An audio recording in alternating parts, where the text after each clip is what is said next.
The film you're about to see is based upon documented facts. Views and opinions expressed in this program are purely independent, and we do not promote a company, association or individual through this video. G network industry के बारे में मैं ये समझता हूँ कि काफ़ी इससे लोगों को काफ़ी फ़ायदा हो गया है। ठीक है, एक तरीके से लोगों को रोजगार मिल जाता है इससे।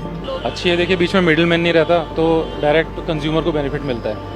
MLM का जो इम्पैक्ट है वो बहुत शॉर्ट टर्म भी होता है, कई बार कस्टमर बनते हैं और बहुत शॉर्ट टर्म टूट जाते हैं। चांस मिलता है, लोग ग्रो भी करते हैं, लेकिन अचानक सडनली ऐसा होता है कि कंपनी पॉलिसी चेंज कर देती है, प्रोडक्ट्स चेंज कर देती है या क्लोज हो जाते हैं। तो उसमें जो कर रहा होता है या जिसने आगे से ट्रस्ट करके लोगों को जोड़ा होता है तो उसके लिए प्रॉब्लम आ जाती है। उसमें पुश मेथड है, इसलिए बुरा है। आजकल के टाइम में किसी के पास पूरी इन्फॉर्मेशन है नहीं, अगर वो किसी को जोड़ भी रहे तो वो उसको पूरी तरह से एक्सप्लेन नहीं करते, उसको पूरे सारे प्रोज एंड कॉन्स नहीं बता पाते। डायरेक्ट सेलिंग, MLM या फिर नेटवर्क मार्केटिंग हमारे देश के लिए कोई नया व्यवसाय नहीं है और लाखों की संख्या में सफल डायरेक्ट सेलर्स और कंपनियां होने के बावजूद भी इस इंडस्ट्री को लोग शक की निगाह से देखते हैं। India is an ideal country for direct selling, क्योंकि हमारे देश में 140 करोड़ से ज्यादा की जनसंख्या है। दुनिया की सबसे युवा आबादी हमारे देश में रहती है। हम लोग मोस्ट सोशली बाउंड कंट्री के रूप में पूरी दुनिया में जाने जाते हैं। जिस प्रकार का हमारा सामाजिक ताना बाना है तो वो कहीं ना कहीं डायरेक्ट सेलिंग में बहुत हेल्पफुल रहता है।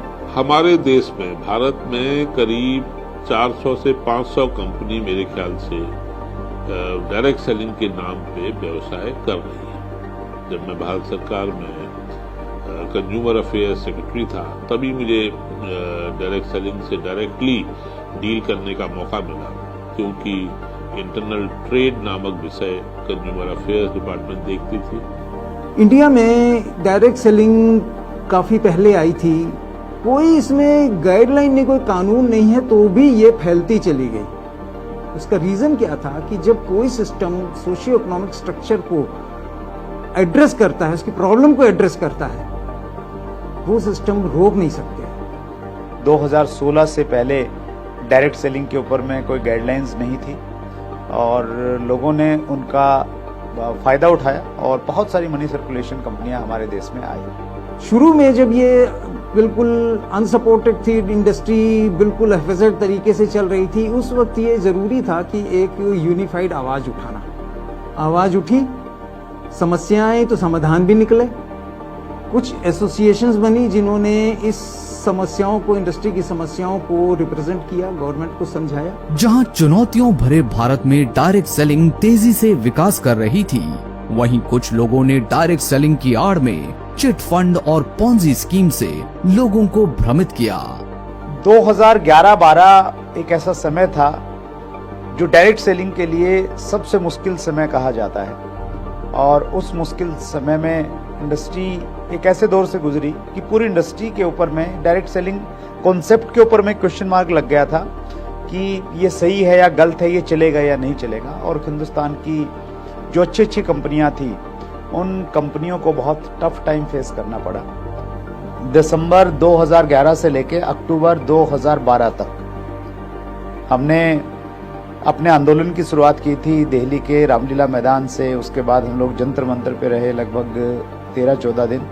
उसके बाद में हम लोग जयपुर के उद्योग मैदान में 150 से ज़्यादा दिन का लगातार हम लोगों ने वहाँ पे धरना दिया और फाइनली उसके बाद में राजस्थान गवर्नमेंट डायरेक्ट सेलिंग की गाइडलाइन लेके आई और उसके बाद में राजस्थान में पर्टिकुलरली डायरेक्ट सेलिंग के लिए चीज़ें थोड़ी आसान हो गई और जो कंपनियां बंद थी वो वहाँ पे चालू हो गई। एक चीज़ समझ में आ गई कि अगर कंपनी को बचाना है तो कंपनी तभी बचेगी जब इंडस्ट्री बचेगी। और इंडस्ट्री में मैं एज ए लीडर क्या कंट्रीब्यूट कर सकता हूं वो मैंने सोचा और इस दिशा में मैं थोड़ा सा आगे बढ़ा और मुझे अपॉर्चुनिटी मिली DSDWA direct selling distributor welfare association का फाउंडर प्रेसिडेंट बनने की।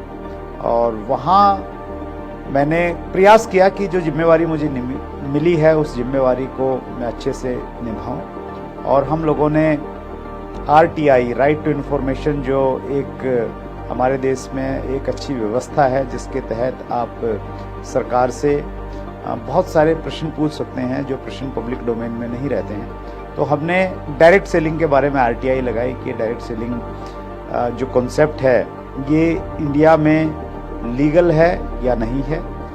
हमने 7 मिनिस्ट्रियों को चूज किया और 7 में RTI लगाई।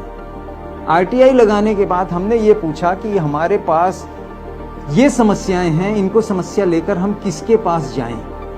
तो एक मैरी गो राउंड शुरू हुआ और जब जवाब आए तो इस मिनिस्ट्री ने उसको, उसने उसको, इस तरीके से हमको इधर से उधर भेज दिया। उन सारे जवाब को नत्थी करके हमने PMO में RTI लगा दी।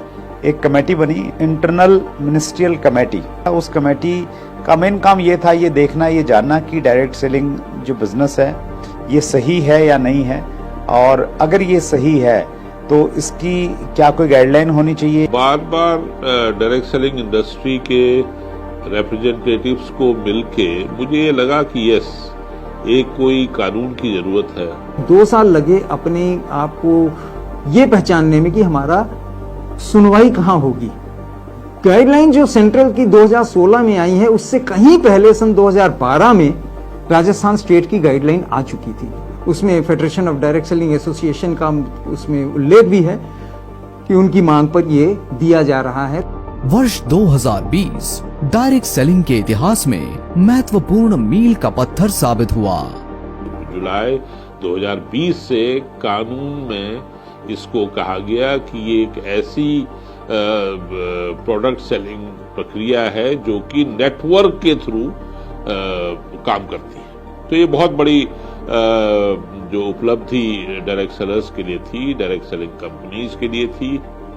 इसके बाद विद इन अ ईयर, 1 साल में ही 28 दिसंबर 2021 को कंज्यूमर प्रोटेक्शन एक्ट के अंदर डायरेक्ट सेलिंग के नियम, रूल्स बन गए। डायरेक्ट सेलिंग रूल्स 2021 जो कि भारत सरकार ने 28 दिसंबर 2021 को नोटिफाई की। डायरेक्ट सेलिंग को लीगल रिकॉग्निशन मिल गया है, सोशल रिकॉग्निशन भी मिल गया है। कुछ यूनिवर्सिटीज में डायरेक्ट सेलिंग को पढ़ाया जाने लग गया है, लेकिन उसके बावजूद आज भी डायरेक्ट सेलिंग को अच्छी निगाहों से नहीं देखा जाता। डायरेक्ट सेलिंग को आज भी स्कैम समझा जाता है, और जो लोग समझने वाले हैं वो गलत नहीं है, वो सही है, क्योंकि डायरेक्ट सेलिंग के नाम पे ज्यादातर स्कैम हुए हैं।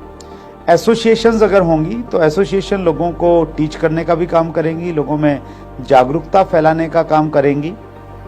इस इंडस्ट्री में जहां पर पैसा नहीं लग रहा काम शुरू करने के लिए, जहां पर आपको कोई टेक्निकल स्किल नहीं चाहिए काम शुरू करने के लिए, कोई आपको यहाँ पर रिस्क नहीं है, इस वजह से कोई भी कैसा भी व्यक्ति यहाँ पर आ जाता है। आज एक्ट द्वारा जितनी सुरक्षा कानूनी रूप से चल रही डायरेक्ट सेलिंग कंपनीज को मिली है, उतनी ही सुरक्षा एक कंज्यूमर या डायरेक्ट सेलर को भी मिली है। कंज्यूमर प्रोटेक्शन एक्ट में एक कंज्यूमर के 6 राइट्स हैं। सबसे पहला राइट है the product should be safe. Traditional marketing में एक बहुत बड़ा इश्यू है कि वहाँ पे बहुत सारा डुप्लीकेट प्रोडक्ट सही प्रोडक्ट के साथ मार्केट में आ जाता है। डायरेक्ट सेलिंग में वो इश्यू खत्म हो जाता है। तो कंज्यूमर जब डायरेक्ट सेलिंग का प्रोडक्ट कोई भी कंज्यूम करता है तो उसके दिमाग में बिल्कुल भी ये संदेह नहीं रहता कि ये प्रोडक्ट असली है, नकली है। दूसरा है इंफॉर्मेशन, जो मेरा प्रोडक्ट है उसके बारे में ट्रांसपेरेंट वे में पूरी इंफॉर्मेशन कंज्यूमर को मिलनी चाहिए कि मैं आपको क्या बेच रहा हूँ, ये कैसे बनता है, कैसे मैं कहाँ से मैं सोर्स करता हूँ, कितना एथिकली मैं सोर्स करता हूँ। Safety, information and choice. Consumer को एक प्रोडक्ट खरीदने के लिए चॉइस देना बहुत जरूरी है। चौथा राइट है एजुकेशन का। कंज्यूमर को अपने प्रोडक्ट के बारे में पूरा एजुकेट करें। और आप देखेगा, आप लोग जो डायरेक्ट सेलर इस वीडियो को देख रहे होंगे, आप लोग हर समय यही चीजें कंज्यूमर को बताने की कोशिश करते हैं। तो आप डायरेक्टली, इसलिए मैं कहता हूँ कि डायरेक्ट सेलिंग चैलेंज को लेते हुए मार्केटिंग है, ये आसान नहीं है। इसीलिए जो सोचते हैं कि तो बड़ा आसान है, इसमें तो भाई एक का माल दूसरे को बेच दो और हम व्यवहार करें या न करें कोई मतलब नहीं रहता। तो ऐसे लोग मेरे ख्याल से डायरेक्ट सेलिंग में ना आए तो अच्छा है, क्योंकि डायरेक्ट सेलिंग में आपको बहुत विनम्र होना पड़ेगा, आपको बहुत धीरज से काम करना पड़ेगा। ओवरनाइट इसमें कोई पैसा बना नहीं सकता और न बन सकता, और कोई भी ऐसी बिजनेस नहीं है जहां की ओवरनाइट पैसा बनता है। डायरेक्ट सेलिंग एक it's is more of social cause, more for social cause, एक सोशल सर्विस की तरह से इसको लीजिए, it will grow like anything. ये लोगों के अंदर में एक अच्छी सोच पैदा करता है, अच्छे रिलेशन बिल्डअप करता है, व्यक्तित्व विकास में बहुत योगदान करता है। देश दुनिया में घूमने की अपॉर्चुनिटीज़ यहाँ से मिलती रहती हैं। एक आम व्यक्ति अपनी लीडरशिप को निखार के दुनिया के सामने वो लीडर के रूप में प्रस्तुत हो सकता है। ये सारी की सारी चीज़ें हैं, लेकिन उसके लिए हमें सेल्फ डिसिप्लिन होना पड़ेगा। तो मेरे ख्याल से जो 5वां राइट है कंज्यूमर का, हियरिंग का, वो भी आप बखूबी से निभाते हैं। 6वां राइट जो कंज्यूमर का है, जो मैं पहले भी कह चुका हूँ, रिड्रेसल का, वो एक लीगल फ्रेमवर्क में है। इसके लिए national commission, state commission, district commission बने हैं। जैसे एक डायरेक्ट सेलर को संगठित होना चाहिए, मैं तो चाहता हूं कि कंज्यूमर को भी उतना ही संगठित होना चाहिए, जिससे कि दोनों का भला हो। कई सारी एसोसिएशंस हैं हमारे देश में, वो एसोसिएशन अगर सब मिलके एक एसोसिएशन हो जाएं, ज्वाइंट ग्रुप में अगर अपनी आवाज़ सरकार के सामने रखें, तो मुझे लग रहा है कि वो और अच्छा होगा इंडस्ट्री के लिए। और मैं बहुत आशान्वित हूँ इस विषय पे। एक दिन आएगा जब हिंदुस्तान में केवल मात्र एक ही एसोसिएशन रहेगी।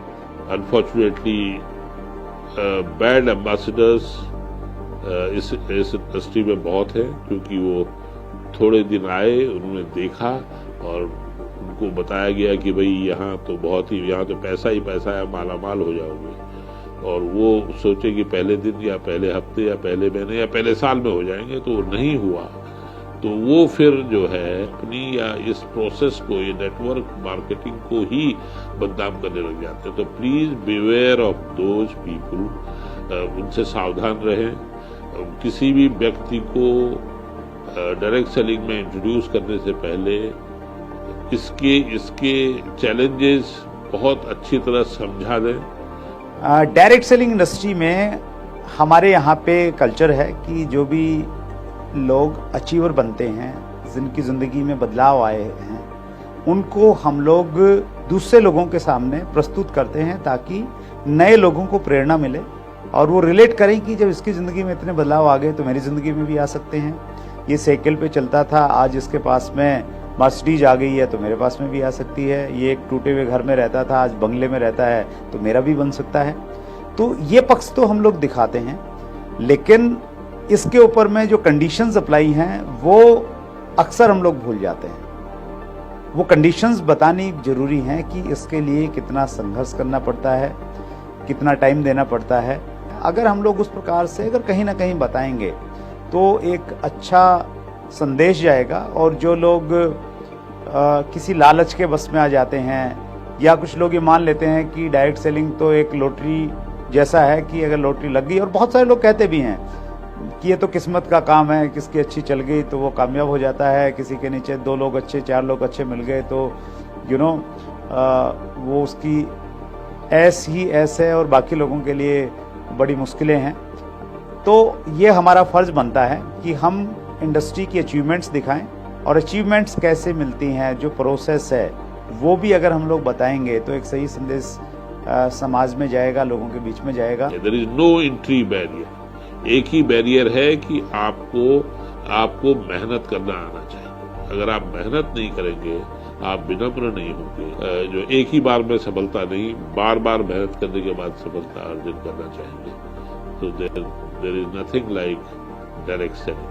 WFDSA, World Federation Direct Selling Association के अगर हम लोग 2020 के डाटाज देखते हैं तो उसमें हमें मालूम चलता है कि हिंदुस्तान का जो CAGR है, 3 साल का CAGR, वो सबसे ज़्यादा रहा 17.6%।